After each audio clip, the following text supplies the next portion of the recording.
আচ্ছা, আজকে শুরু করছি। আজকে এটা 42nd লেকচার কান্টের এই সিরিজের। আমরা বইটা অনেকটা পড়ে ফেলেছি। আজকে ফোর্থ প্যারালিজম। প্যারালিজম গুলো পড়ার পরে আমাদের অ্যান্টিনমি গুলো বলতে হবে। তারপরে আমরা আইডিয়ালস এ চলে যাব। তাতে তারপরে আমাদের এই বইয়ের পজিটিভ অংশটা এবং নেগেটিভ অংশটা শেষ হয়ে যাবে। তারপর একটা অংশ হচ্ছে মেথডস, সেটা নিয়ে খুব অল্পই বলবো। মেথডসটা কেন কান্ট এই বইয়ের সাথে যুক্ত করলেন সেটা বোঝা যায় না। তার কারণ ডাইরেক্টলি মেথডস এর সঙ্গে এই বইটার সম্বন্ধ নেই, ওটা একটু অন্য ধরনের।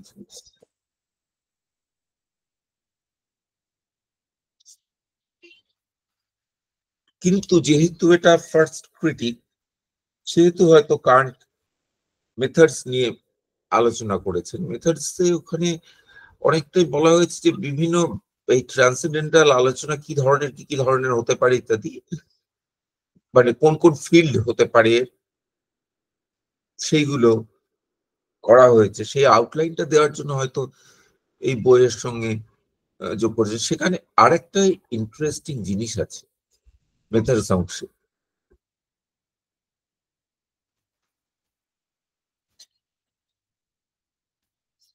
সেখানে কান্টের মেইন কনসার্ন কি সেটা বলা হয়েছে।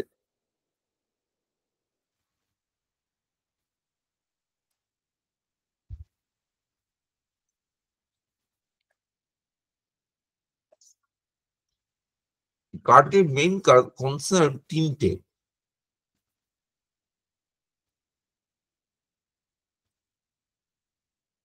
হোয়াট ডু আই নো আর হোয়াট ক্যান আই নো, আমি কি জানতে পারি। First critique, what should I do or what ought I to do?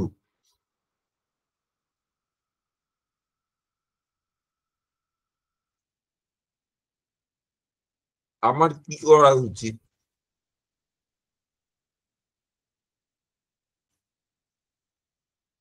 এটা সেকেন্ড ক্রিটিক। প্রথমটা এপিস্টেমোলজি কনসার্ন, সেকেন্ডটা হচ্ছে, এই কথা তোমাদের আগে বলিনি আমি। সেকেন্ড প্রশ্নটা হচ্ছে ethics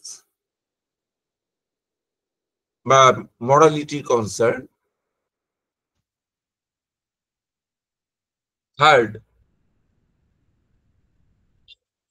what can I expect, আমি কি আশা করতে পারি। এটা কিন্তু থিওলজির কনসার্ন।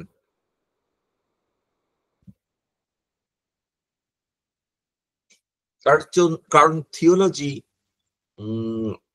আশা নিরাশা এই নিয়ে আলোচনা করে। এখানে নিরাশা অর্থ হচ্ছে যেটা আমি আশা করতে পারি না, বা দুরাশা। আশা নিরাশা দুরাশা এসব নিয়ে আলোচনা করে, এবং হতাশা।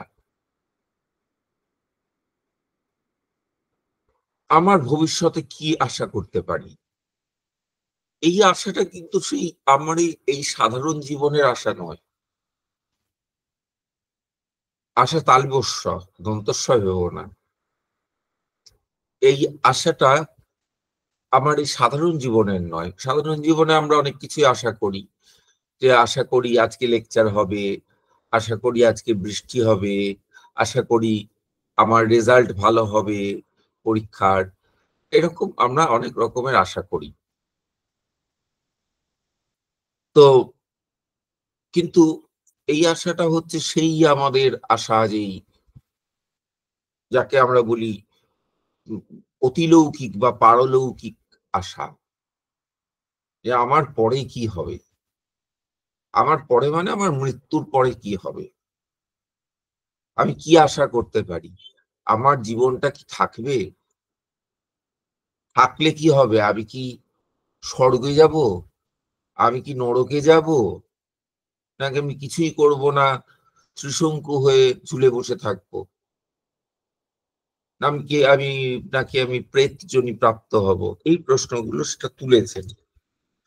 জায়গাটা হচ্ছে, একটু বলে রাখলাম কারণ এটাই মূল আলোচনার মধ্যে নেই। জায়গাটা হচ্ছে, দেখি যদি খুঁজে পাই, বইয়ের শেষের দিকে বলছেন আর কি।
না, জায়গাটা আমি হারিয়ে ফেলেছি। উম, এক্ষুনি মনে আসছে না রেফারেন্সটা। তোমরা একটু নিজেদের মতন কাজ করো। এটা খুঁজে বের করা খুব একটা সহজ মানে কঠিন নয়। কার্টের 3 কোয়েশ্চেন্স বলে টাইপ করলেই তোমাদের রেফারেন্স, এ বি রেফারেন্সটা দিয়ে দেবে, তোমরা খুঁজে বের করতে। আমি আরেকবার খুঁজে বের করে রাখবো, পরে তিনি বলবো রেফারেন্সটা করবো। হ্যাঁ, তো ওইভাবেই বের করো। কোয়েশ্চেন 3টে টাইপ করলেই তোমাদের বেরিয়ে যাবে, কার্টস 3 কোয়েশ্চেন্স বললেই বেরিয়ে যাবে। আচ্ছা, সেই এইটা ফোর্থ, যেখানে ফোর্থ প্যারালালিজম,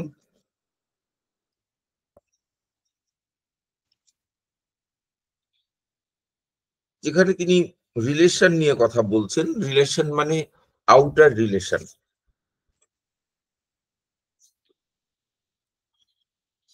মনের বাইরের সম্পর্ক।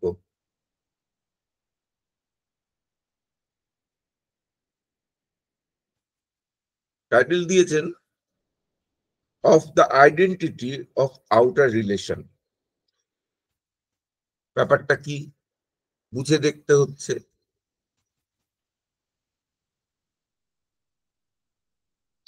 আর যেখানে উনি ওই টেবিলটা দিয়েছিলেন যে কি কি রকম প্যারালালিজম হয়, সেখানে নামটা দিয়েছিলেন in relation.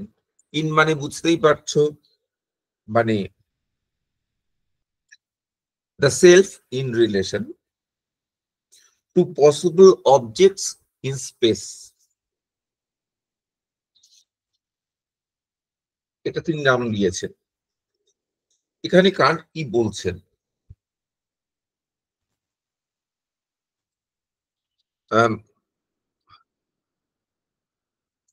That whose existence can be inferred only as a cause of given perception, given perceptions, has only a doubtful existence. Now, all outer appearances are of this kind. Their existence cannot be immediately perceived, but can be inferred only as the cause of given perceptions. Thus, ever conclusion.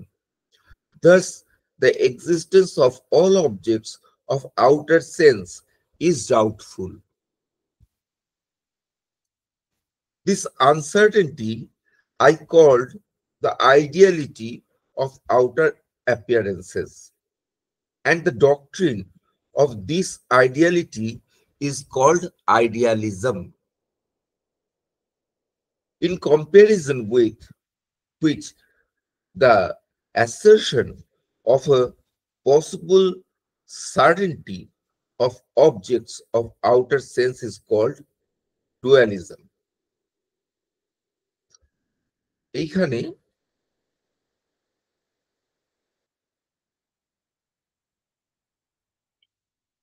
Cart কি বলছেন,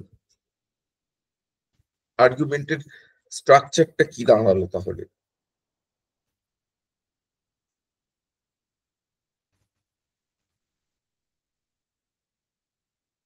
যে তাহলে বাকি তিনটে প্যারালালিজমের সঙ্গে এই প্যারালালিজমটার একটা basic পার্থক্য হলো, বাকি তিনটে প্যারালালিজম সেলফের নিজের সম্পর্কে, সেলফের বিভিন্ন প্রপার্টি সম্পর্কে। এই ফোর্থ প্যারালালিজমে এসে কান্ট কিন্তু অন্য কথা বলছেন, সেলফের সঙ্গে অন্য অবজেক্টের যে সম্বন্ধ সেই সম্পর্কে কথা বলছেন, সেলফের নিজের সম্পর্কের কথা বলছেন না।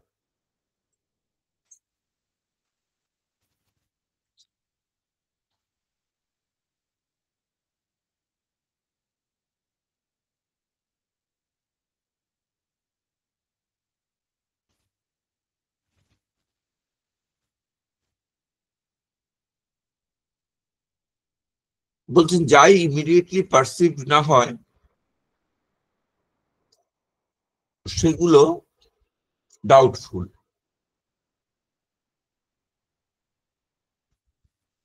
আউটার অবজেক্ট ইমিডিয়েটলি পারসিভড হয় না। বুঝতেই পারছো টার্গেট কারা। আউটার অবজেক্ট ইমিডিয়েটলি পারসিভড হয় না, লক বলেছিলেন যে আমরা শুধু শুধু প্রাইমারি সেকেন্ডারি কোয়ালিটি গুলোকে পারসিভ করি, তাও ডাইরেক্টলি নয়, তার আইডিয়াস থাকে, তার আইডিয়াস গুলো আমার কাছে আসে। হিউম তো আরো জোর দিয়ে বলে দিলেন, বার্কলি তো পারসিভ করা যায় না বলে এক্সটার্নাল অবজেক্টের এক্সিস্টেন্সই অস্বীকার করে দিলেন। হিউম আরো বললেন তার সঙ্গে যোগ করে যে দেখো আমাদের ইনার আউটার এই যে পার্থক্যটা, এইটা খুব স্পষ্ট, এবং এখানে আমরা ওই আইডিয়াস এর মধ্যেই সীমাবদ্ধ থাকি, অবজেক্টের দিকে যেতে পারবো না। এবং হিউম তো ওই জন্য অবজেক্টের এক্সিস্টেন্সকে ডাউট করলেন। তাই বলছেন মেজর প্রেমিসে যার এক্সিস্টেন্সকে পারসেপশনে পাওয়া যায় না, ডাইরেক্ট, এখানে পারসেপশন ডাইরেক্ট পারসেপশনে পাওয়া যায়, ডাইরেক্টলি জানা যায় না, সেটার এক্সিস্টেন্সটা ডাউটফুল। সেকেন্ড প্রেমিস যে যেগুলো অবজেক্ট, ফিজিক্যাল অবজেক্ট, সেগুলোর এক্সিস্টেন্সকে ডাইরেক্টলি জানা যায় না।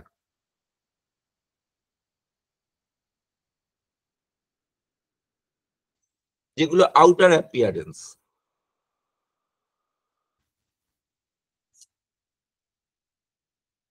অ্যাপিয়ারেন্স কথাটার মানে একদম প্রথমে উনি বলেছিলেন the undetermined object of a sensible intuition।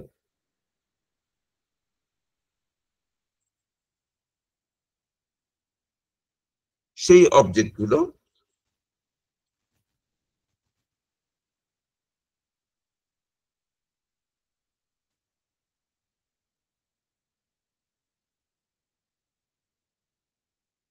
এক্সপিরিয়েন্সে পাওয়া যায় না, ডাইরেক্টলি জানা যায় না।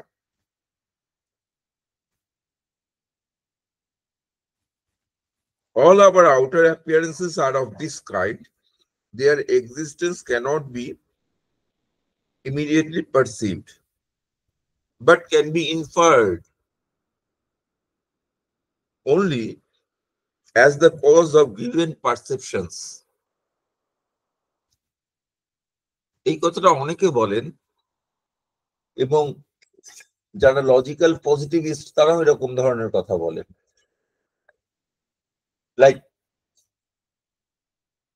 এ বিষয়ে বিস্তৃত আলোচনা করেছেন। এটা বিশেষ করে কার মত বলতে গেলে বলতে হবে যে এয়ার এর মত।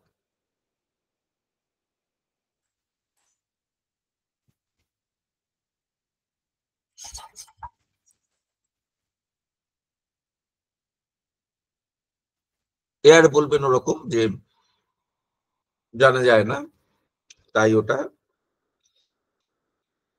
ইনফার্ড। ইনফার্ড হলে তার এক্সিস্টেন্স হচ্ছে ডাউটফুল। হলো, চলো। Thus the existence of all objects of outer sense is doubtful.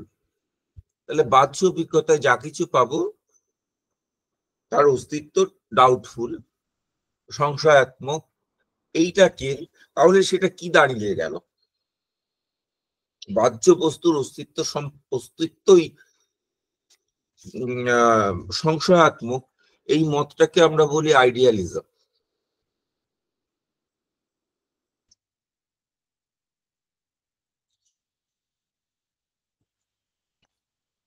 সংশয়াত্মক মানে হচ্ছে আমরা নিশ্চিতভাবে জানতে পারি না। বাহ্য বস্তুর অস্তিত্ব নিশ্চিতভাবে জানা যায় না, এই মতটাকে আইডিয়ালিজম বলে। কিন্তু কান্ট একজন রিয়েলিস্ট, আইডিয়ালিস্ট নন। স্পেস টাইম সম্পর্কে উনি বলেছিলেন উনি হচ্ছেন আউটার বলতে outer objects in space and time. আরো স্পষ্ট বলতে গেলে আউটার অবজেক্টস ইন স্পেস।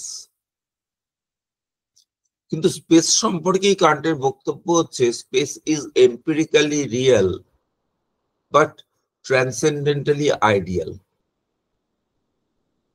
তাহলে এখানে একটা খেলা চলছে।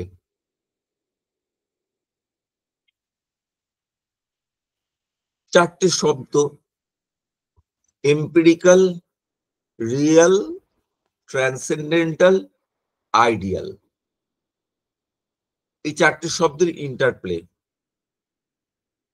এম্পিরিক্যালি রিয়েল, ট্রান্সেন্ডেন্টালি আইডিয়াল হতে পারে, উল্টোটা হতে পারে এম্পিরিক্যালি আইডিয়াল, ট্রান্সেন্ডেন্টালি রিয়েল, এরকম হতে পারে। তুমি যা যা কম্বিনেশন করতে পারো চারটে নিয়ে।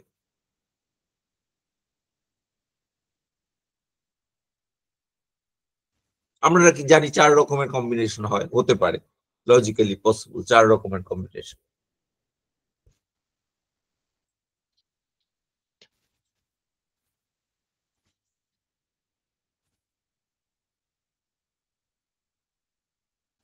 এখন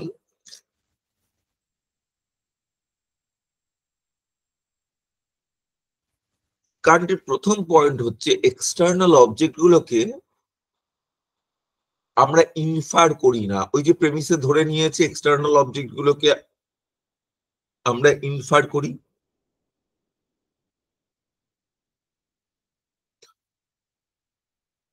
কান্টের বক্তব্য হচ্ছে এক্সটার্নাল অবজেক্টকে আমরা ইনফার করি না, আমরা ডাইরেক্টলি পারসিভ করি, অবজার্ভ করি। তাই জন্য সেই অবজেক্ট গুলোর এক্সিস্টেন্স নিয়ে কোয়েশ্চেন করা যায় না, মানে ডাউট করা যায় না।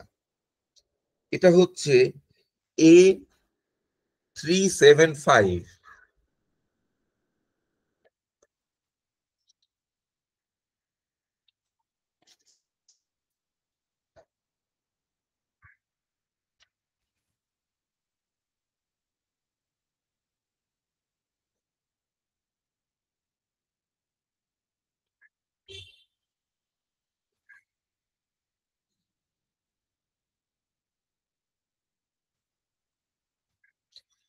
One must note, এখানে একটা ফুটনোটে বলছেন কান্ট,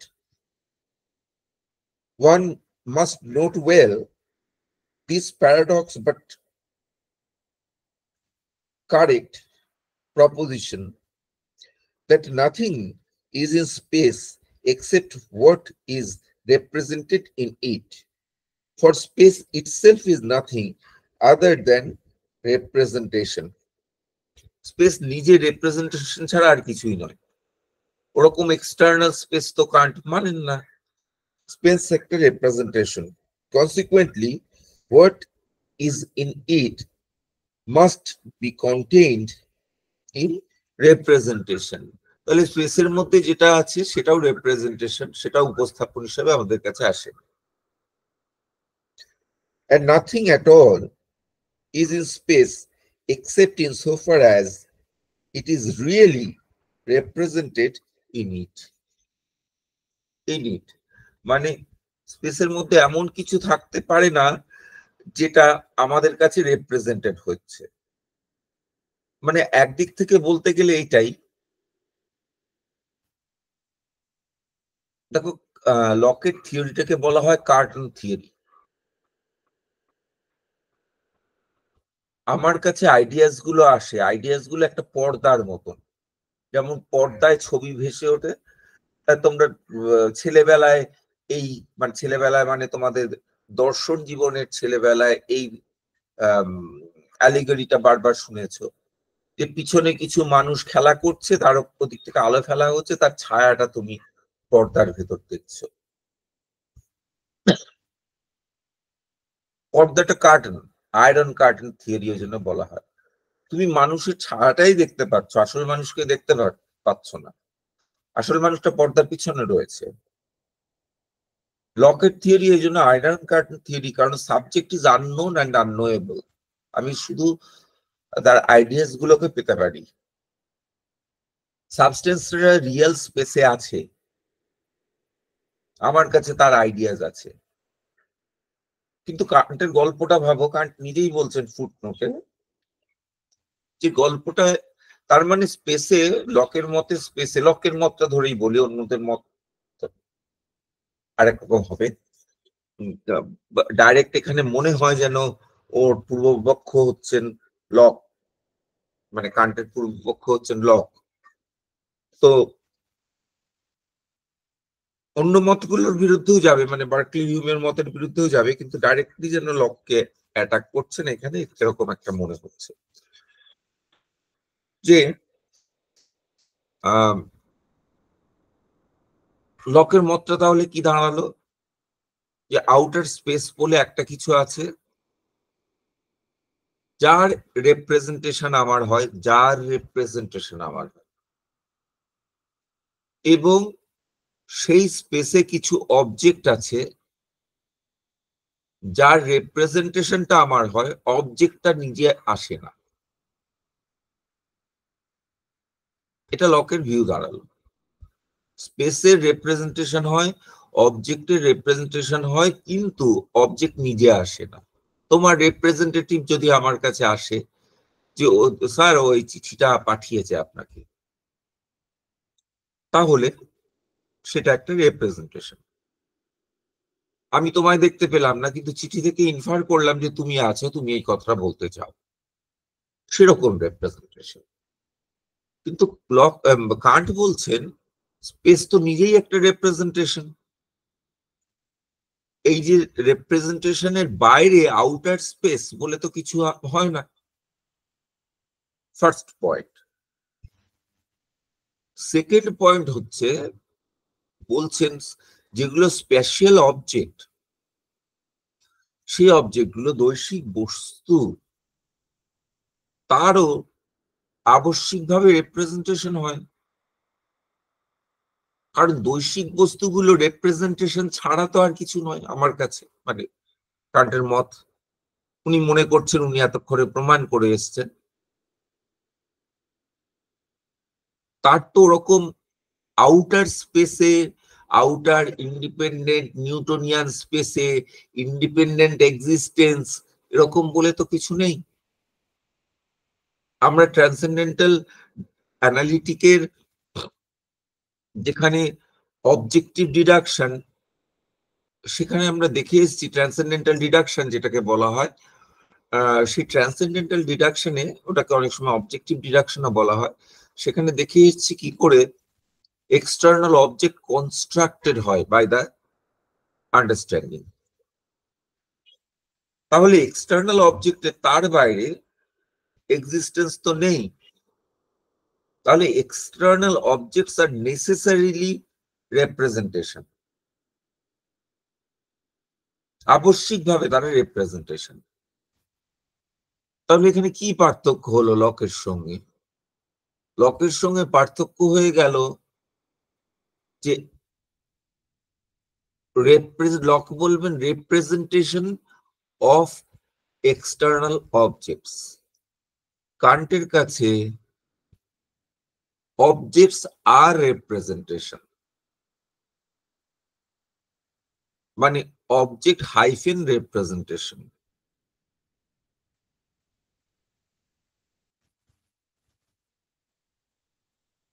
পার্থক্যটা এরকম,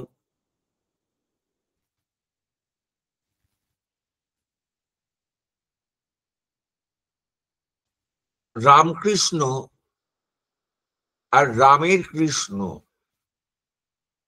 এই দুটোর পার্থক্য যেরকম, রামের কৃষ্ণটা হচ্ছে রাম একজন ভক্ত, তার কৃষ্ণ ঠাকুর, রাম কোন একজন মানুষ, তার কৃষ্ণ ঠাকুর, তাই রামের কৃষ্ণ। আর রামকৃষ্ণ, ওই রামটাই কৃষ্ণ, যে রাম সেই কৃষ্ণ, রামকৃষ্ণ। ঠিক তেমনি লকের কাছে রিপ্রেজেন্টেশন অফ, ওই ষষ্ঠী তৎপুরুষ সমাস করেছেন, of object, special object, special অবজেক্টটা রয়েছে রামের ছাতার মতো, রামটা রয়েছে তার ছাতাটা রয়েছে, দুটো আলাদা এক্সিস্টেন্স। আর কান্টের কাছে ওই রামকৃষ্ণর মতো রিপ্রেজেন্টেশনটা কর্মধারায় সমাসের মতো, যে রিপ্রেজেন্টেশন অফ অবজেক্ট মানে হচ্ছে রিপ্রেজেন্টেশন ইজ দ্য অবজেক্ট। তাহলে তার কিন্তু এই যে ডুয়েল এক্সিস্টেন্স মানা যাবে না। এর থেকে আর কি ফলো করে, মানে একটা রিপ্রেজেন্টেশন আর একটা রিয়েল, এই রিয়েল অ্যাপিয়ারেন্সের পার্থক্যটা করা যাবে না, রিয়েলটাকে বাদ দিয়ে দিতে হবে, কারণটার কাছে পুরোটাই অ্যাপিয়ারেন্স। এবং রিয়েল অবজেক্ট কি, ওই অ্যাপিয়ারেন্স অবজেক্টটাই রিয়েল, অ্যাপিয়ারেন্স আর রিয়েলটা এক হয়ে যাচ্ছে, ওই জন্য বলছেন এম্পিরিক্যালি রিয়েল, এম্পিরিক্যাল ওয়ার্ল্ডে সেটা রিয়েল। কিন্তু লক ট্রান্সেন্ডেন্টাল রিয়েলিটি মানছেন, মানে কান্টের মতো করে লককে যদি, লক তো আর এম্পিরিক্যাল ট্রান্সেন্ডেন্টালের মধ্যে পার্থক্য করেননি, কিন্তু যেটা বলছেন সেটা কান্টের ভাষায় বললে অবজেক্টগুলো ট্রান্সেন্ডেন্টালি রিয়াল কিন্তু এম্পিরিক্যালি পাওয়া যাবে না বলে এম্পিরিক্যালি আইডিয়াল। তাহলে লক মানছেন, লক বা ওই জাতীয় মত যে যারা প্রচার করেন তারা মানছেন অবজেক্টগুলো ট্রান্সেন্ডেন্টালি রিয়াল বাট এম্পিরিক্যালি আইডিয়াল। কান্টের মতে অবজেক্টগুলো এম্পিরিক্যালি রিয়াল, এটা খেয়াল করো, কারণ এম্পিরিক্যাল ওয়ার্ল্ডে তারা আছে। First point, first 1A empirically real, 1B transcendentally ideal. কেন না, থিং ইন ইটসেলফ,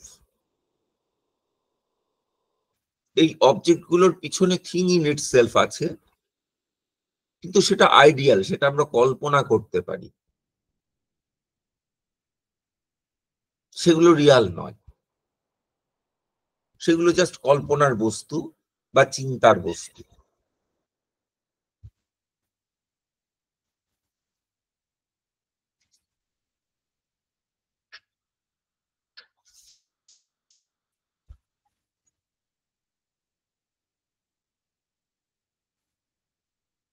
সব বস্তু সম্পর্কে আমরা চিন্তাও করতে পারি না, এই যে বললাম চিন্তা করতে পারি, সব বস্তু সম্পর্কে চিন্তা করতে পারি না। তার কারণ প্রথমেই কার্টল ফুটনোটটায় বললেন, A375 ফুটনোটে বলছেন যে space itself is a representation. স্পেসটা নিজেই তো রিপ্রেজেন্টেশন, তাহলে থিং ইন ইটসেলফ সেখানে স্পেশাল অবজেক্টকে তো চিন্তা করতে পারবো না।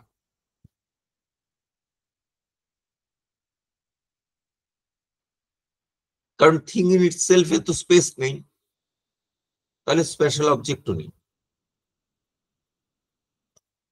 এমন অবজেক্টকে চিন্তা করতে পারবো থিং ইন ইটসেলফে যে অবজেক্টের স্পেস টাইম লোকেশন নেই, যেমন গড চিন্তা করতে পারি।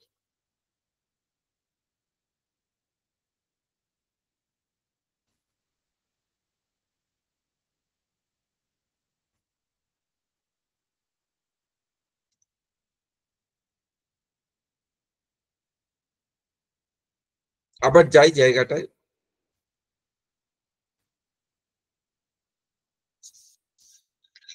consequently what is in it must be content in representations. in it মানে in space, তাহলে স্পেসে যেটা থাকবে সেটা নিজেই রেপ্রেজেন্টেশন হবে। and nothing at all is in space except insofar as it is really represented in it. তাহলে স্পেসের মধ্যে এমন কিছু থাকবে না যেটা রিপ্রেজেন্টেড হচ্ছে, অথচ সেটা এমন স্পেসে আছে যেটা ওই রিপ্রেজেন্টেশনের বাইরে। যেমন ভাবে লক বলছে, আমার একটা স্পেশাল রিপ্রেজেন্টেশনও আছে, আবার তার বাইরে একটা স্পেস আছে, স্পেশাল অবজেক্টও আছে। এই ঘটনাটাকে এখানে অস্বীকার করা হচ্ছে, এই বক্তব্যটাকে। এ proposition which must of course sound peculiar is that a thing can exist only in representation of it.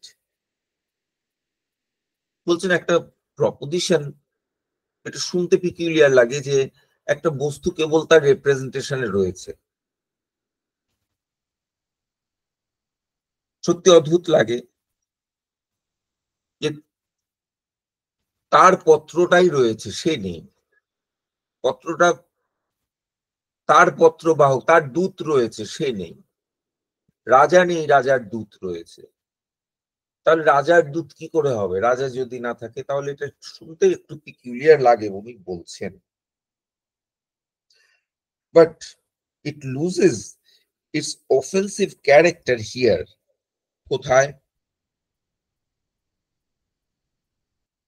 Because the thing with which we have to do are not things in themselves, but only appearances, that is, representations. কিন্তু আমাদের ক্ষেত্রে এই যে অ্যাবসার্ডিটিটা, সেই অ্যাবসার্ডিটিটা আসছে না কারণ ওই যে রাজা আর রাজার দূত, এই যে রিপ্রেজেন্টেশনের অর্থ করা হয়েছে, এই রিপ্রেজেন্টেশনের অর্থটা এখানে লাগে না। এখানে রিপ্রেজেন্টেশনের বিশেষ অর্থ করা হয়েছে।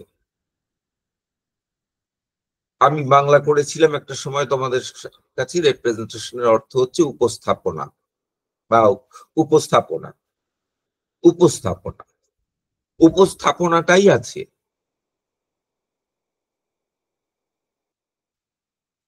তুমি যখন একটা গান শোনো,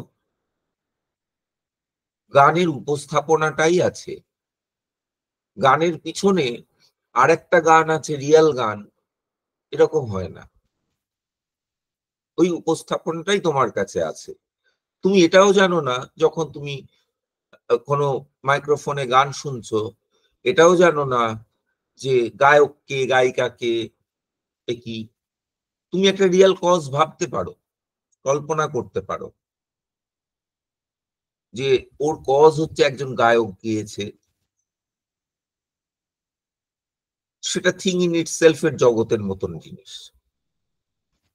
কিন্তু গানটার কোনো আবার একটা রিয়েল ক্যারেক্টার আছে এর বাইরে, সেরকম রিয়েল ক্যারেক্টার কিছু নেই।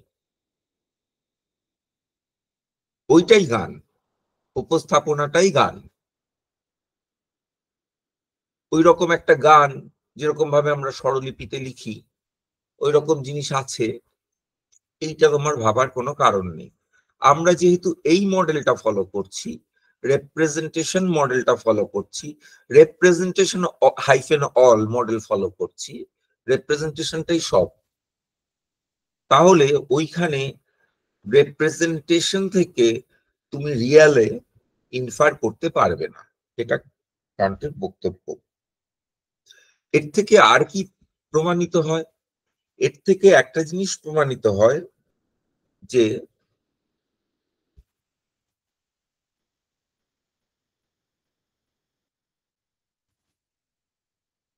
it loses its offensive character here because the thing with which we have to do are not things in themselves but only appearances, that is representations. তাহলে আমরা শুধু অ্যাপিয়ারেন্স নিয়ে কথা বলছি, তাহলে এই থিং গুলো হচ্ছে রিপ্রেজেন্টেশনের থিং। তো রিপ্রেজেন্টেশনকে তো আমি ডাইরেক্টলি জানি, তাহলে থিংকে বা বস্তুকে আমি ডাইরেক্টলি জানি। এখানে কান্ট ডাইরেক্ট রিয়ালিজম করছেন, বস্তুকে আমি ডাইরেক্টলি জানি।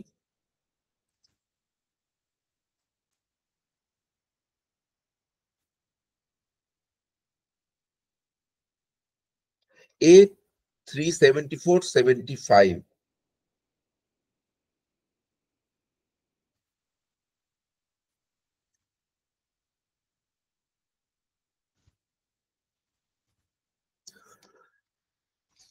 তাহলে ডাইরেক্ট রিয়েলিজম করলে কি দাঁড়াবে? ডাইরেক্ট রিয়েলিজম করলে এই দাঁড়াবে যে মাইনর প্রেমিসটাকে ডাইরেক্টলি অ্যাটাক করা হবে। এই প্যারালজিজমের মাইনর প্রেমিসটা ছিল কি? all outer appearances are of this kind. কি kind? Their existence cannot be immediately perceived. Kant বলবেন পুরোটাই ভুল। Their existence can be immediately perceived but can be inferred only as the cause of given perceptions. আমাদের প্রদত্ত প্রত্যক্ষের থেকে কারণ হিসেবে তাকে আমরা অনুমান করতে পারি, এই দাবি ছিল।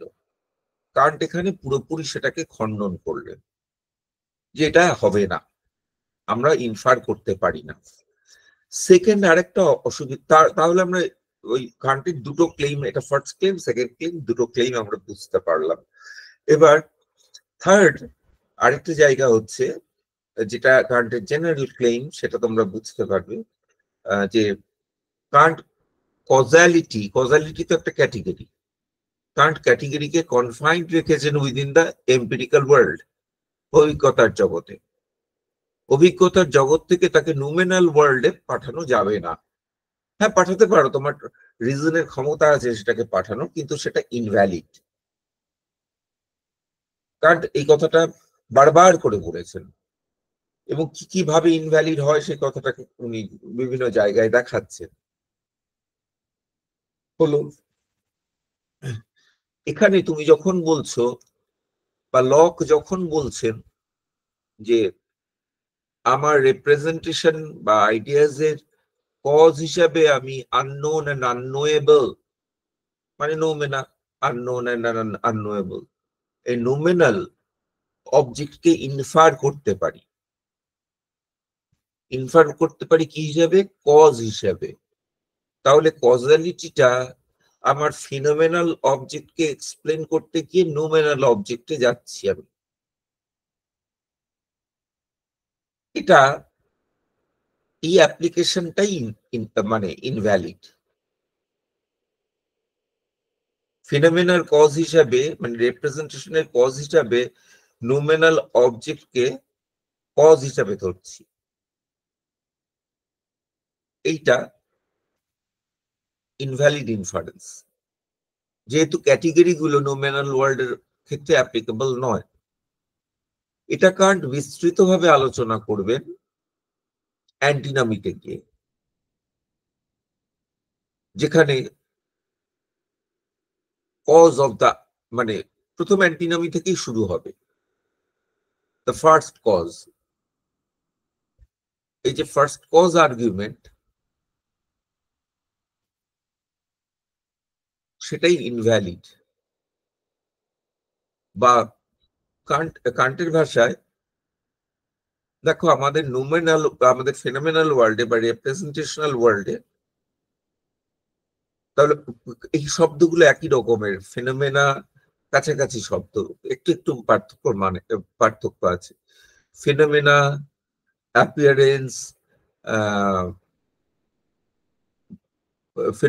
অ্যাপিয়ারেন্স, তারপরে এম্পিরিক্যাল ওয়ার্ল্ড, এইগুলো কাছাকাছি অর্থ, একটু একটু পার্থক্য আছে।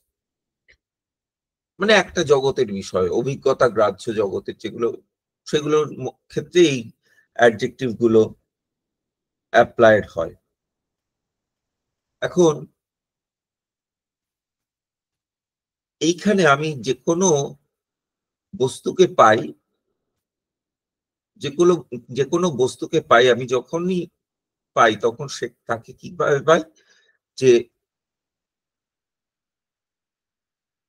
হয় কার্যরূপে পাবো, না হলে কারণ রূপে পাবো, হয় এফেক্ট না হয় কজ, এই দুই ভাবে পাই। এখানে কিছু কোন দার্শনিক সম্প্রদায় বলে যে এখানে আমরা কিছু নিত্য বস্তুকে পাই। কান্ট বলবেন এই অভিজ্ঞতার জগতে কোনো নিত্য বস্তুকে পাওয়া সম্ভব নয়।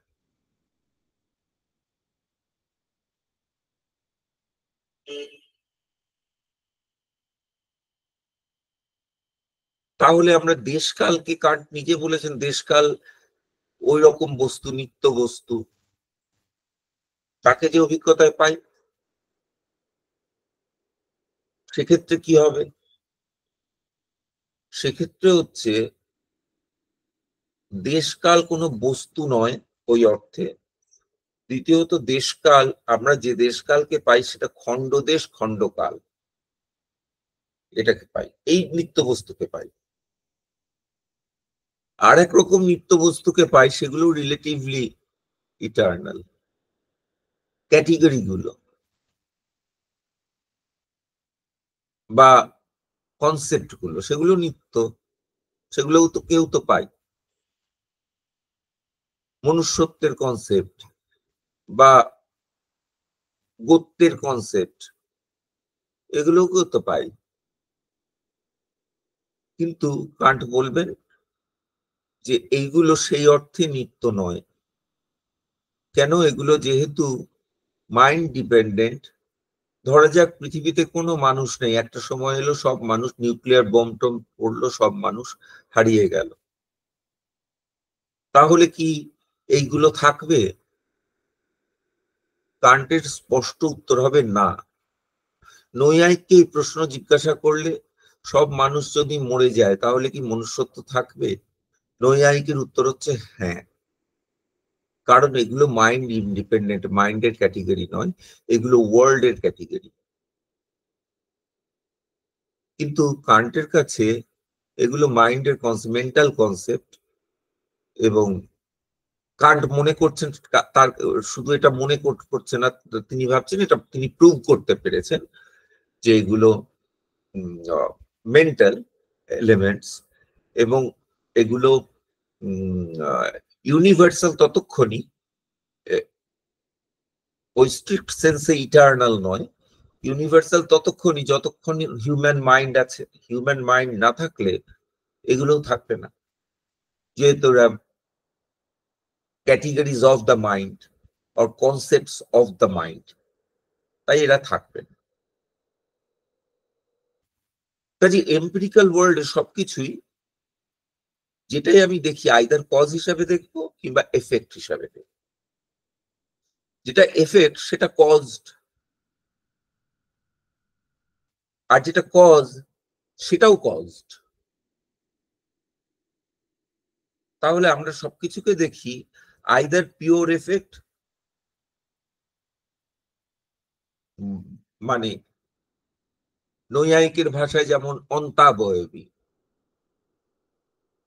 তুমি মৃত্তিকা থেকে কপাল তৈরি করলে, কপাল কপালিকা জুড়ে তুমি ঘট তৈরি করলে, ঘট থেকে আর কিছু হচ্ছে না। ঘটটা আবার কিছুর কারণ নয়।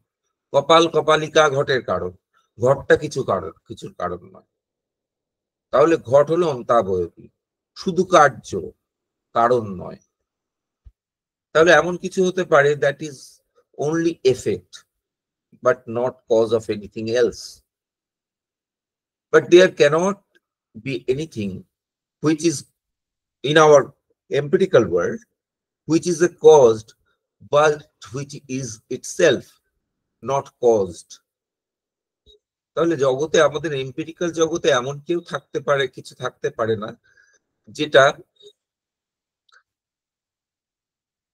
কজ কিন্তু কজড নয়। অর্থাৎ there cannot be anything which is uncaused cause. কিন্তু আমাদের মন তো, আমরা সবকিছু যা কিছুর সঙ্গে whatever we are encountered with is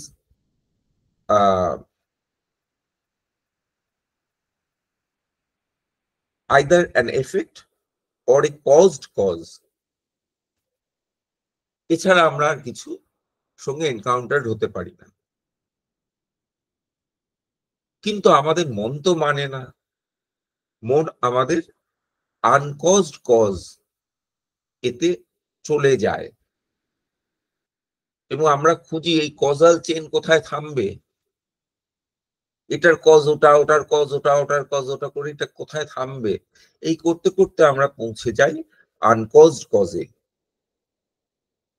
সেটা কিন্তু মানে কান্টের মতে ইনভ্যালিড। ওই আনকজড কজ সেটা তো এক্সপিরিয়েন্সের ওয়ার্ল্ডে হওয়া সম্ভব নয়। তাহলে সেটা এক্সপিরিয়েন্সের ওয়ার্ল্ডের বাইরে হয়, সেটা একটা অসম্ভব জিনিস।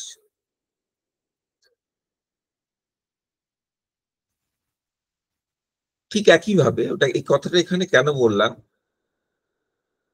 যে এই কজাল, ওইখানে কি অসুবিধাটা কোথায় হচ্ছে, আনকজড কজ মানতে গেলে, সেটা মানতে গেলে তোমার কজাল প্রিন্সিপালটাকে এক্সপিরিয়েন্সিয়াল ওয়ার্ল্ডের বাইরে অ্যাপ্লাই করতে হচ্ছে। এক্সপিরিয়েন্সিয়াল ওয়ার্ল্ডে ওরকম জিনিস নেই, তার বাইরের ওয়ার্ল্ডে অ্যাপ্লাই করছো।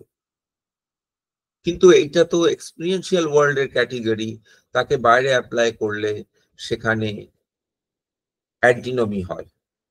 ঠিক এইখানেও তুমি মানে লক যেটা করছেন সেটা হচ্ছে ওই একরকম আমার অ্যাপিয়ারেন্সের একটা কজ খুঁজছেন থিং ইন ইটসেলফ এর মধ্যে, যেটা কান্টের পক্ষে, কান্টের ফিলসফিতে যেটা ইনভ্যালিড। পরের পয়েন্টটা হচ্ছে কান্ট তাহলে তো থিং ইন ইটসেলফ মানছেন।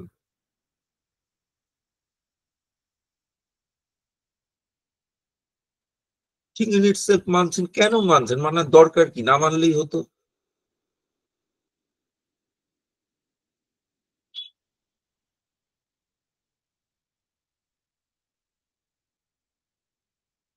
লক যখন মানছেন, কান্টের আপত্তি হচ্ছে যে এই এইটার পেছনে, অ্যাপিয়ারেন্সের পেছনে রিয়েলিটি আছে, এইটা রিয়েলিটিটা হচ্ছে কজ, অ্যাপিয়ারেন্সটা হচ্ছে এফেক্ট, এটা কান্টের আপত্তি হচ্ছে। নিজেও তো থিং ইন ইটসেলফ মানছেন অ্যাপিয়ারেন্সের পেছনে, তাহলে সেক্ষেত্রে আপত্তিটা কেন করছেন না নিজের ফিলসফির বিরুদ্ধে? এইখানে উত্তরটা এই যে খুব ইন্টারেস্টিং এবং ইম্পর্টেন্ট। উত্তরটা এই, লকের যে আর্গুমেন্ট, সেই আর্গুমেন্ট হচ্ছে কজাল আর্গুমেন্ট, কিন্তু প্রিন্সিপাল অফ কজালিটি এখানে লাগানো যাবে না। কান্টের যে আর্গুমেন্ট, সেই আর্গুমেন্টটা কি থিং ইন ইটসেলফ মানার আর্গুমেন্ট। কান্ট এই আর্গুমেন্টটা সব জায়গায় ইউজ করেছেন বা বিভিন্ন জায়গায় ইউজ করেছেন। আর্গুমেন্টটা হচ্ছে আর্গুমেন্ট বাই কন্ট্রাস্ট। এটা একটা কনসেপচুয়াল ডিমান্ড। কজালিটি একটা ফ্যাকচুয়াল ডিমান্ড। নৈয়ায়িককে জিজ্ঞাসা করো যে কজালিটি কি হয়, এখানে ইনফাইনাইট রিগ্রেস হয়, ওরা ফার্স্ট কজ মানেন, কিন্তু মানলেও তারা বলবেন এই ইনফাইনাইট রিগ্রেস দোষাবহ নয়, যেহেতু এটা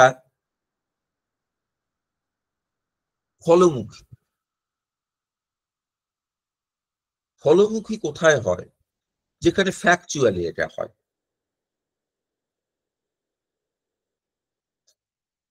সহজ কথায় বলতে গেলে কজালিটির যে ইনফাইনাইট রিগ্রেস, সেটাকে নৈয়ায়িক কোথাও গৌরব বলে, মানে দোষাবহ গৌরব বলে মনে করবেন না। বললেন হোক, কোনো অসুবিধা নেই। ডিম থেকে মুরগি হয়, মুরগি থেকে ডিম হয়, চলো না, যত খুশি চলো। যদিও তারা ফার্স্ট কজ মানে, তাহলে ওটা কজালিটির ক্ষেত্রে এটা চলতেই পারে। কিন্তু কান্টের আর্গুমেন্ট এখানে অন্যরকম। কান্ট ওই নোমেনা ফেনোমেনার মধ্যে পার্থক্য করেছেন, বলছেন ফেনোমেনা এই কজালিটি ইনফাইনাইট রিগ্রেস, এটা কোনো দোষাবহ নয়, নৈয়ায়িকের মতোই বলবেন, এবং বলবেন এটা থেকে নুমেনায় যেতে গেলে, নৈয়ায়িক নুমেনায় যাবেন, নুমেনায় যেতে গেলে এটা ফ্যালাসি হবে, কারণ নৈয়ায়িকের ক্ষেত্রে কজালিটিটা ওরকম ক্যাটেগরি নয় কান্ট যেভাবে বলেছেন। কান্টের যেহেতু এটা মেন্টাল ক্যাটেগরি, তাই নোমেনাল এর ক্ষেত্রে অ্যাপ্লিকেবল নয়। নৈয়ায়িকের ক্ষেত্রে কিন্তু এটা নোমেনা ক্ষেত্রে অ্যাপ্লিকেবল হচ্ছে, কারণ অ্যাকচুয়ালি নোমেনা আর ফেনোমেনার মধ্যে পার্থক্য নেই। কারণ যেহেতু ক্যাটেগরি মানলে তবে না নোমেনা আর ফেনোমেনার মধ্যে পার্থক্য হবে, তারা তো ক্যাটেগরি মানেন না। লকের ক্ষেত্রেও সেই জন্য নোমেনা ফেনোমেনার মানেন না বলে লক ওটাকে দোষের বলে মনে করছেন না। কিন্তু কান্ট লককে যেভাবে ইন্টারপ্রেট করছে, নোমেনা ফেনোমেনার যেহেতু পার্থক্য হবে, সেহেতু ওখানে অ্যাপ্লিকেশনটা ইনভ্যালিড হবে। কিন্তু প্রশ্নটা থেকে গেল, কান্টও তো এটা মানছেন, এই পার্থক্যটা। তাহলে লকের ক্ষেত্রে আপত্তি, তার ক্ষেত্রে আপত্তি নয় কেন? তার নিজেরই আপত্তি হওয়া উচিত ছিল। উচিত নয় এই কারণে যে কান্টের বক্তব্য হচ্ছে, কান্টের আর্গুমেন্টটা কজাল আর্গুমেন্ট নয়, আর্গুমেন্ট ফ্রম, মানে নুমেনা থিং ইন ইট সেলফ অ্যাকসেপ্টেন্সের ক্ষেত্রে, এটা থিং ইন ইট সেলফ বলার ক্ষেত্রে তার আপত্তির, মানে তার বক্তব্যের ভিত্তিটা হচ্ছে আর্গুমেন্ট বাই কন্ট্রাস্ট। এটা একটা কনসেপচুয়াল ডিমান্ড। তুমি যাই বলবে তার কন্ট্রাস্টটা তোমায় ভাবতে হবে, নাহলে বলতে পারবে না। তুমি সাদা বললেই তোমায় অসাদা ভাবতে হবে। এটাও আমাদের আমাদের অসাদাটা কি, তার ভেতর কি আছে, সেটা আমি ভাবতে নাও পারি, কিন্তু কোনো কিছুকে সাদা বলে আইডেন্টিফাই করতে পারলেই আমি অসাদাকে ভাবতে পারি।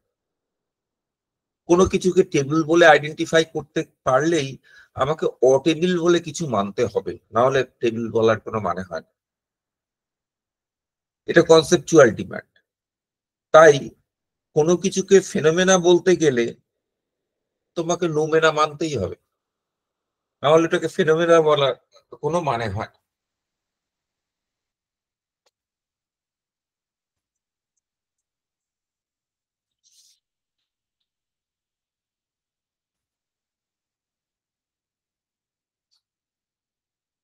তাহলে এই কান্টের যুক্তিটা হচ্ছে বৈপরীত্যের যুক্তি,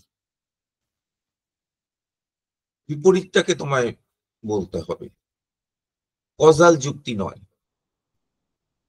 এবং যেহেতু কজাল যুক্তিটা হচ্ছে মেটেরিয়াল আর্গুমেন্ট একটা সেন্সে, কারণ এটা একটা মেটেরিয়াল কন্ডিশনকে নিয়ে কথা বলছে।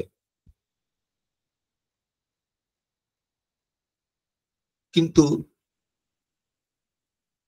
যেটা বৈপরীত্যের যুক্তি, আর্গুমেন্ট বাই কন্ট্রাস্ট, সেটা কিন্তু কনসেপচুয়াল আর্গুমেন্ট, কারণ একটা কনসেপ্ট নিয়ে কথা বলছে। তুমি যেই কনসেপ্ট, এটা ডিমান্ডটা কি, তুমি যে কোনো কনসেপ্ট নিয়ে কথা বলতে গেলে তোমাকে তার অপোজিটটা ভাবতেই হবে, না ভেবে উপায় নেই, ভাবতে হবে। অপোজিটটাকে থাকতে হবে, এই ডিমান্ডটা নেই, ভাবতে হবে। তার অপোজিটটা পসিবল হতে হবে, ইম্পসিবল হলে চলবে না। তুমি যদি বলো ফাইনাইট, সঙ্গে সঙ্গে তোমার মাথায় ইনফাইনাইট আসবে। যার জন্য কান্ট বলছেন যে ওই যেগুলো অ্যান্টিনমি, এর পরের দিন থেকেই আমরা ধরবো অ্যান্টিনমি, সেই অ্যান্টিনমি গুলো হয়, আমরা জানি যে এগুলোর পক্ষেও যুক্তি আছে বিপক্ষেও যুক্তি আছে, কারণ এম্পিরিক্যাল কোনো বেসিস নেই। আমরা আলটিমেটলি কোনটা ঠিক কোনটা ভুল এটা ঠিক করি কি করে? এম্পিরিক্যাল এভিডেন্স দিয়ে। কোর্টের কারণ তো মেইন হচ্ছে জাজমেন্ট, কোর্টে জাজমেন্ট দেওয়া হয়। তো জাজমেন্ট গুলো কোন জাজমেন্টটা ঠিক কোন জাজমেন্টটা ভুল, কোনটা ট্রু কোনটা ফলস, সেটা কি করে করে জাজ? আলটিমেটলি এম্পিরিক্যাল এভিডেন্স দিয়ে। দেখুন এই এভিডেন্স, এই চিঠি লিখেছিল, এই বলেছিল, ওই বলেছিল, এই দেখেছিল। যেখানে এই দেখা বলা এগুলো কিছুই নেই, সেখানে বাদী প্রতিবাদী দুজনের বক্তব্যই সমানভাবে উপস্থাপিত হবে, কোনো পক্ষেই আর নিষ্পত্তি হবে না।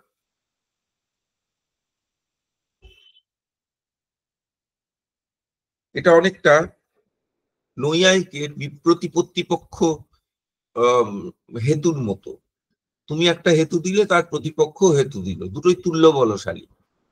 সেখানে নৈয়ায়িকও বলবেন যে এটা কি করে, রেজলিউশনটা কি করে হবে, রিজলভ কি করে করা যাবে? রিজলভ করা যাবে ফ্যাকচুয়ালি করতে গেলে, রেজলিউশনটা করতে গেলে একটা উপায়, সেটা হচ্ছে যেটা ফ্যাক্টের সঙ্গে করবোরেট করে যায়। ওদের ভাষায়, নৈয়ায়িকের ভাষায়, একতর পক্ষপাতিনী যুক্তি। মানে কোনো একটা পক্ষকে সমর্থনে বেশি যুক্তি আছে, সেই যুক্তিটা আলটিমেটলি কিসের উপর নির্ভর করে? অভিজ্ঞতার উপর নির্ভর করে। তাহলে অভিজ্ঞতা দিয়ে আলটিমেটলি একটা পক্ষ সাপোর্টেড হয়। যেখানে কোনোই অভিজ্ঞতা নেই, সেখানে কোনো পক্ষ সাপোর্টেড হতে পারবে না, এটা কান্টের ক্লেম।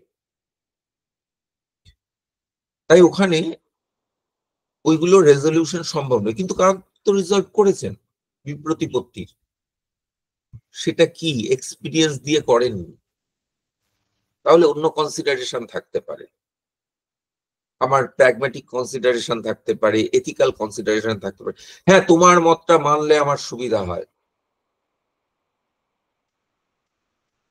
হ্যাঁ তোমার মতটাকে ঠিক বলে ধরে নিলে, তুমি আমায় বলেছো আমাকে 10,000 টাকা দেবে, আর ও বলেছে 5,000 টাকা দেবে, তাহলে তোমার মতটাই ঠিক। এটা দেখো, ট্রুথ ফলসিটি এটা ডিসাইডেড হলো না, অ্যাকসেপ্টেবিলিটি ডিসাইডেড হলো। কিসের বেসিসে? On the basis of bribe. ওই মতটা অ্যাকসেপ্টেবল হয়ে গেল on the basis of bribe. তোমার মতটা মানলে আমার বেশি সুবিধা হয়, তোমার মতটা মানলে লোকস্থিতি, তোমার যুক্তিটা মানলে লোকস্থিতি বজায় থাকে, আর অপর মতটা মানলে দাঙ্গা হাঙ্গামা হবে। এখানে আর্গুমেন্টটা কি? প্র্যাগমেটিক বা সোশ্যাল আর্গুমেন্ট। মানে সোশ্যাল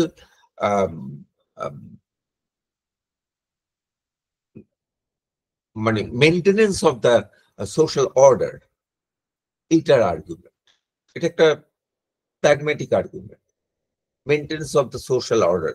এখানে কোনো ট্রুথ ফলসিটির প্রশ্ন সেইভাবে আসছে না। এই মতটা ঠিক এই মতটা ভুল আমি ঠিক করতে পারলাম না আমি সোশ্যাল অর্ডারকে। কিন্তু এম্পিরিক্যাল ওয়ার্ল্ডে সবসময় আমার যে জাজমেন্ট গুলো, সেগুলো ট্রুথ ফলসিটির জাজমেন্ট। এই জন্য তিনি ফেনোমেনা থেকে নোমেনায় যেতে চাইছেন না। এখন তাহলে কান্ট কি হয়ে গেলেন? Empirical realist, transcendental idealist. এখন একজন ট্রান্সেন্ডেন্টাল আইডিয়ালিস্ট কি হবে? কে?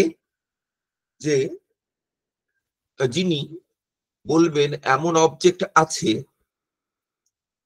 যে অবজেক্ট গুলো স্পেস টাইমে অ্যাপিয়ার করে না। কান্ট এটা মানেন, থিংস ইন দেমসেলভস মানেন, তাই ট্রান্সেন্ডেন্টাল আইডিয়ালিস্ট। তাহলে এমন অবজেক্ট আছে যেগুলো স্পেস টাইমে অ্যাপিয়ার করে না, তিনি হলেন ট্রান্সেন্ডেন্টাল আইডিয়ালিস্ট। তাহলে দুই রকমের অবজেক্ট, ট্রান্সেন্ডেন্টাল আইডিয়ালিস্টকে দুই রকমের অবজেক্ট মানতে হবে, তাকে লজিক্যালি সব ফলো করছে। একটা হচ্ছে রিয়েল অবজেক্ট, যেগুলো স্পেস টাইমে অ্যাপিয়ার করে না।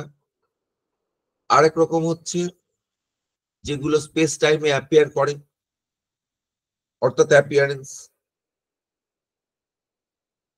তাহলে things in themselves and appearance এর মধ্যে পার্থক্য মানতে হবে।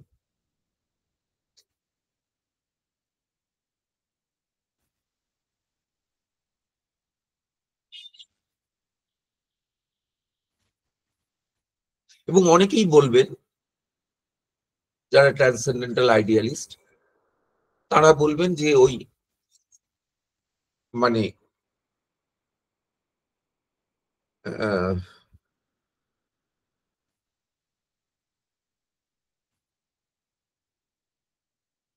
স্পেস টাইমে অ্যাপিয়ার করে না, মানে থিংস ইন দেমসেলভস গুলোর এফেক্ট হচ্ছে এই অ্যাপিয়ারেন্স।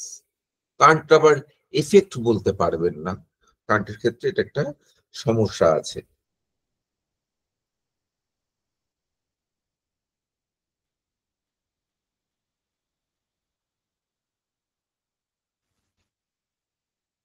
এখন ট্রান্সেন্ডেন্টাল রিয়েলিজম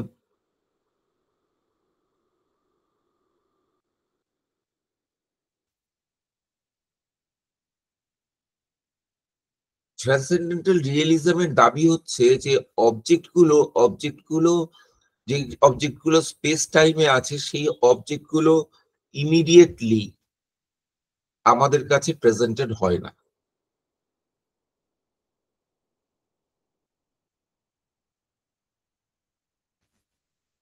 যেমন লক বলবেন, ট্রান্সেন্ডেন্টাল অবজেক্টগুলো রিয়েল, ইমিডিয়েটলি প্রেজেন্টেড হয় না, তারা স্পেস টাইমে আছে।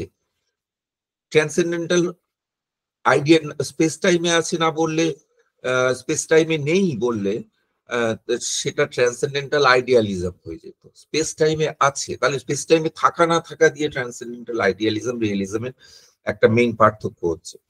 তারা স্পেস টাইমে আছে এবং তারা আমাদের কাছে ডাইরেক্টলি রিপ্রেজেন্টেড হয় না, তাদের ডাইরেক্টলি প্রেজেন্টেড হয় না, তাদের রিপ্রেজেন্টেশন গুলো আমরা পাই, ইমিডিয়েটলি তারা সেন্সড হয় না।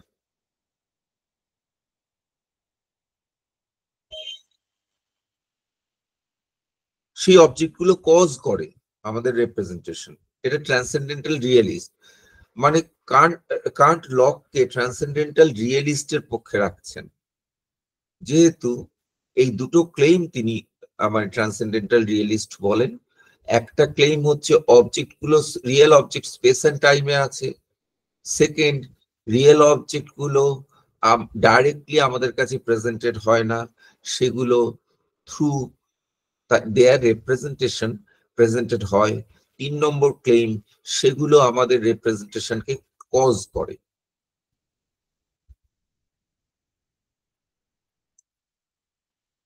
এটা ট্রান্সেন্ডেন্টাল রিয়েলিজমের ক্লেম। ট্রান্সেন্ডেন্টাল আইডিয়ালিস্ট এর সঙ্গে ট্রান্সেন্ডেন্টাল রিয়েলিস্টের একটা মিল আছে, যে দুজনেই বলবেন রিয়েল অবজেক্ট গুলো ডাইরেক্টলি প্রেজেন্টেড হয় না, বা একরকম অবজেক্ট আছে যে অবজেক্ট আমাদের কাছে ডাইরেক্টলি প্রেজেন্টেড হয় না। রিয়েল অবজেক্ট বলবেন না ওই অর্থে, রিয়েল অবজেক্ট গুলো কান্টের কাছে ডাইরেক্টলি প্রেজেন্টেড হয়, কিন্তু things in themselves directly presented হয় না। যেটা মেইন পার্থক্য, সেই অবজেক্ট গুলো স্পেস আর টাইমে নেই, এটা মেইন পার্থক্য ট্রান্সেন্ডেন্টাল আইডিয়ালিস্টের ক্ষেত্রে।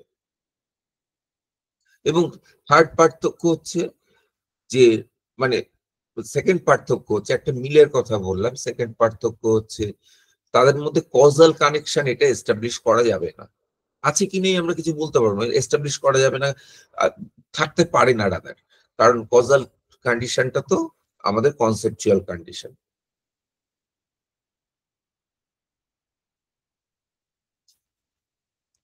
তাহলে কি হবে, ট্রান্সেন্ডেন্টাল রিয়েলিস্ট যিনি, তিনি এম্পিরিক্যাল আইডিয়ালিস্ট হবেন। এম্পিরিক্যাল আইডিয়ালিস্ট কে, যার মতে রিয়েল অবজেক্ট ডাইরেক্টলি এক্সপিরিয়েন্সড হয় না, রিয়েল স্পেস ডাইরেক্টলি এক্সপিরিয়েন্সড হয় না, তিনি ট্রান্সেন্ডেন্টাল আইডিয়ালিস্ট হবেন। অর্থাৎ যারা বলবেন স্পেশাল অবজেক্টগুলো ডাইরেক্টলি রিপ্রেজেন্টেড হয় না, স্পেশাল অবজেক্টগুলো ডাইরেক্টলি প্রেজেন্টেড হয় না, তারা হচ্ছেন ট্রান্সেন্ডেন্ট এম্পিরিক্যাল আইডিয়ালিস্ট। দৈশিক বস্তু সাক্ষাৎভাবে আমাদের সামনে উপস্থাপিত হয় না। এই মতটা হচ্ছে অভিজ্ঞতার গ্রাহ্য ভাববাদ, যেটা লক, বার্কলি, হিউমের মত, এম্পিরিক্যাল আইডিয়ালিজম। কিন্তু কান্ট এম্পিরিক্যাল রিয়েলিস্ট, স্পেশাল অবজেক্টগুলো ডাইরেক্টলি আমাদের কাছে প্রেজেন্টেড হয়। এই থার্ড মানে ফোর্থ প্যারালালিজমের সবচেয়ে ইন্টারেস্টিং জায়গা এইটা, যেখানে খুব স্পষ্ট করে বোঝা যাচ্ছে কান্ট ওই এম্পিরিক্যালি রিয়েল এন্ড ট্রান্সেন্ডেন্টালি আইডিয়াল বলতে কি বোঝাতে চাইছেন। বারবার কথাটা বলে এসছেন, কিন্তু আমাদের কাছে অনেক জায়গায় অনেকের কাছে কথাটা ভেগ ছিল যে কথাটার মানেটা কি। এম্পিরিক্যালি রিয়েল, ট্রান্সেন্ডেন্টালি আইডিয়াল, তার প্রত্যেকটা পয়েন্ট এখানে খুব স্পষ্ট হয়ে যাচ্ছে যে এম্পিরিক্যালি রিয়েল আর ট্রান্সেন্ডেন্টালি আইডিয়াল কথাটার মানে কি, আবার এম্পিরিক্যালি আইডিয়াল, ট্রান্সেন্ডেন্টালি রিয়েল এইটার কথাটার মানে কি।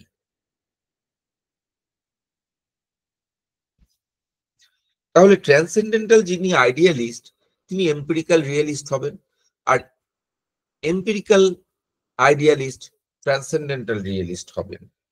তাহলে এম্পিরিক্যাল আইডিয়ালিজমের সঙ্গে ট্রান্সেন্ডেন্টাল রিয়েলিজম কম্প্যাটিবল, আর এম্পিরিক্যাল রিয়েলিজমের সঙ্গে transcendental idealism compatible. They go hand in hand.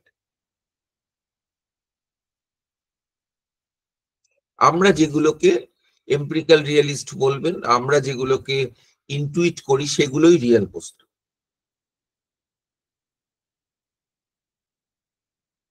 এখানে অনেকটা সময় নিয়ে নিয়েছি, যাই হোক আর 2-5 মিনিটই শেষ করছি।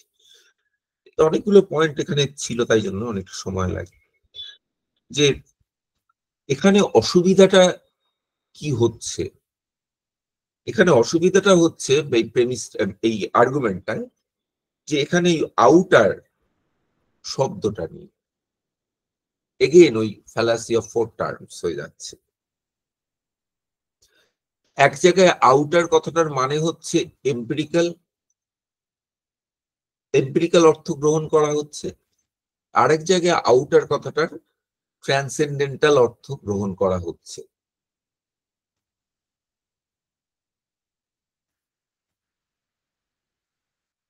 আউটার মানে, আউটার একটা অর্থ হচ্ছে যেটা স্পেসে আছে সেটা আউটার, আর আরেকটা, এবং যার উপর ক্যাটেগরিজ অ্যাপ্লাইড হয় সেটা আউটার। আর আরেকটা অর্থ হচ্ছে যেটা স্পেসেও নেই, যেটা ট্রান্সেন্ডেন্ট অবজেক্ট। সেই ট্রান্সেন্ডেন্ট একটা ট্রান্সেন্ডেন্ট মিনিং এ নেওয়া যেতে পারে স্পেসেও নেই, আউটার মানে আমাদের বোধের বাইরের অবজেক্ট, আউটার। কান্ট বলছেন এখানে আমাদের এক্সপিরিয়েন্সের সঙ্গে যার কোনো সম্বন্ধ নেই। কান্ট বলছেন এই লকের মত যদি ধরে নিই, এটাকে লকের মত, তাহলে লক এই দুটো সেন্সের মধ্যে কনফিউজ করে ফেলছে, দুটো সেন্সকে, তার একটা কনফিউশন হচ্ছে। যখন বলছেন যে আউটার অবজেক্ট আমাদের সেন্সে ডাইরেক্টলি ধরা পড়ে না, তখন সেখানে আউটার কথাটার মানে হচ্ছে যে সেখানে আউটার কথাটার মানে হচ্ছে যে যে অবজেক্টগুলো স্পেসের বাইরে রয়েছে।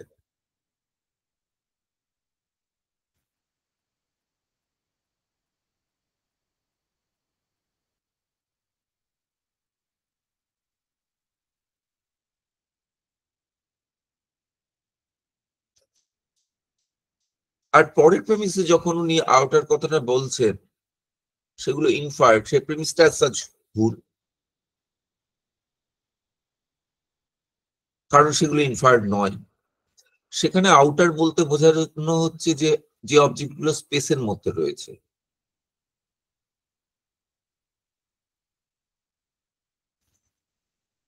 যখন বলছেন আউটার অবজেক্টকে ক্যান অনলি বি ইনফার্ড, তখন আচ্ছা আমরা আরেকবার পড়ি জায়গাটা,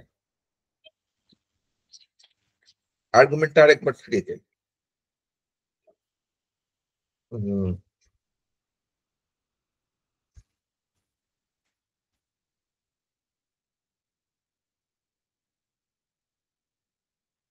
হ্যাঁ, that whose existence can be inferred only as a cause of given perception has only a doubtful existence. Number two, now all outer appearances are of this kind. Their existence cannot be immediately perceived, but can be inferred only as a cause of given perceptions. তাহলে এই যে অ্যাপিয়ারেন্সের cause হিসাবে ধরে নেওয়া হচ্ছে ওই that whose existence, that মানে object, the object whose existence can only be inferred, এখানে ট্রান্সেন্ডেন্ট অবজেক্ট হিসাবে বলা হচ্ছে, তার এক্সিস্টেন্স ডাউটফুল। কান্ট বলবেন হ্যাঁ তাই। নাও অল আউটার অ্যাপিয়ারেন্সেস মানে all objects of outer appearance,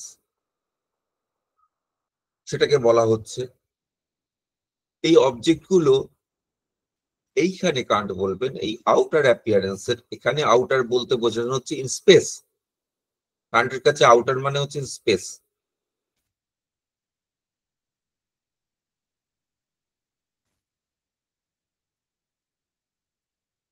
কিন্তু প্রথমে বলা হচ্ছে যার এক্সিস্টেন্স ক্যান অনলি বি ইনফার্ড, সত্যি করে যার এক্সিস্টেন্স ক্যান অনলি বি ইনফার্ড সেটা থিংস ইন দেমসেলভস, যেগুলো গিভেন নয় এক্সপিরিয়েন্সে।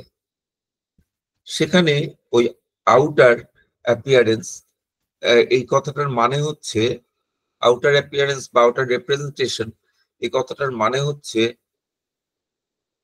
Things in themselves, transcendent outer.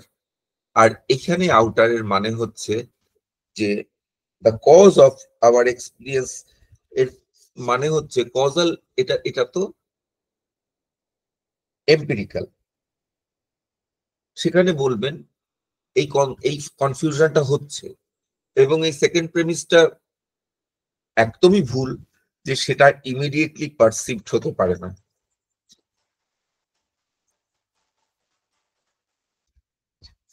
আচ্ছা মৌসুমী, আমি একটু পরে কথা বলছি, জয়েন করছি জাস্ট 1-2 মিনিট পরে, হ্যাঁ জয়েন করছি, এটা শেষ করতেছি। আচ্ছা, সেই আউটারটা এটা কিন্তু এম্পিরিক্যাল লেভেলের, কাজেই দুটো সেন্সের মধ্যে কনফিউশন হচ্ছে।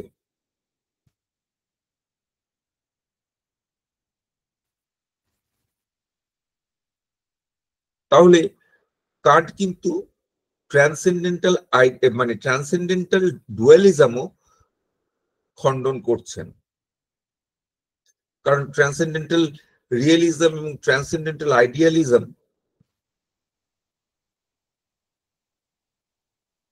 এম্পিরিক্যাল রিয়েলিজম এবং ট্রান্সেন্ডেন্টাল আইডিয়ালিজম যেহেতু মানছেন, তাই ট্রান্সেন্ডেন্টাল ডুয়ালিজম খণ্ডন করছেন।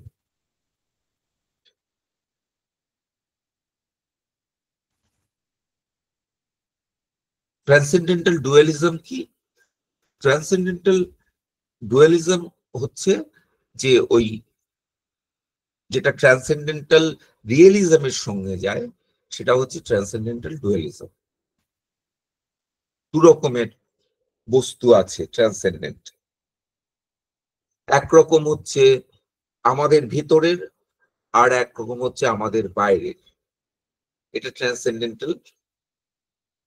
ভিতরের আর বাইরের দুটোই রিয়েল বস্তু, এবং দুটোকেই জানা যায় না, প্রকৃত বস্তুকে জানা যায়। যেমন হিউম বলবেন, লক বললেন যে এক্সটার্নাল অবজেক্টকে জানা যায় না, হিউম বললেন সেলফকেও জানা যায় না। কিন্তু লকে আবার যদি ফিরে যাই তাহলে কি হবে? ট্রান্সেন্ডেন্টাল ডুয়ালিজম হবে। এক্সটার্নাল ট্রান্সেন্ডেন্টাল অবজেক্টও আছে, ইন্টারনাল ট্রান্সেন্ডেন্টাল সেলফও আছে। যদি বা লক বলেছেন যে ওই ট্রান্সেন্ডেন্টাল সেলফকে জানা যায়, কিন্তু ট্রান্সেন্ডেন্ট আছে। ডুয়ালিজম হলো, এটা খণ্ডন করছেন ট্রান্সেন্ড। এই জন্য কান্টের ট্রান্সেন্ডেন্টাল ইগো যেটা, সেটা লকের সেলফ নয়, মেটাফিজিক্যাল ইগো নয়।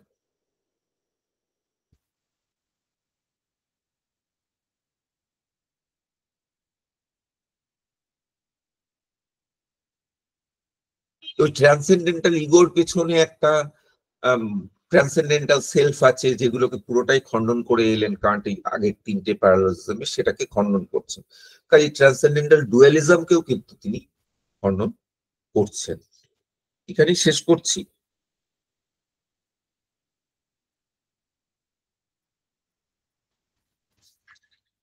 এবং এখানে সমস্যাটা ওই, তাহলে সমস্যাগুলো আমরা সবটা বুঝে গেলাম যে দুটো হেটেরোজেনিয়াস ওয়ার্ল্ড এর মধ্যে কানেকশন এস্টাবলিশ করতে চেষ্টা করা হচ্ছে। এখানে যে দুটো হেটেরোজেনিয়াস ওয়ার্ল্ড এর মধ্যে কানেকশন, কজাল কানেকশন থাকতে পারে না। এখানে শেষ করছি। আসলে আমার কাছে বারবার ফোন আসছে, আরেকটা মানে মিটিং আছে, তো সেই মিটিংটা অনেকক্ষণ শুরু হয়ে গেছে, তো আমাকে কল করছে যে ঢুকবার জন্য। আজকে এখানেই শেষ করছি। কারোর কোনো প্রশ্ন থাকলে রেজিস্টার করো, আমি হয়তো উত্তরটা পরের দিন দেবো। আর না থাকলে এখানে শেষ করছি। ওই মিটিংটাই ঢুকতে হবে। Thank you. পরের সপ্তাহে দেখা হচ্ছে।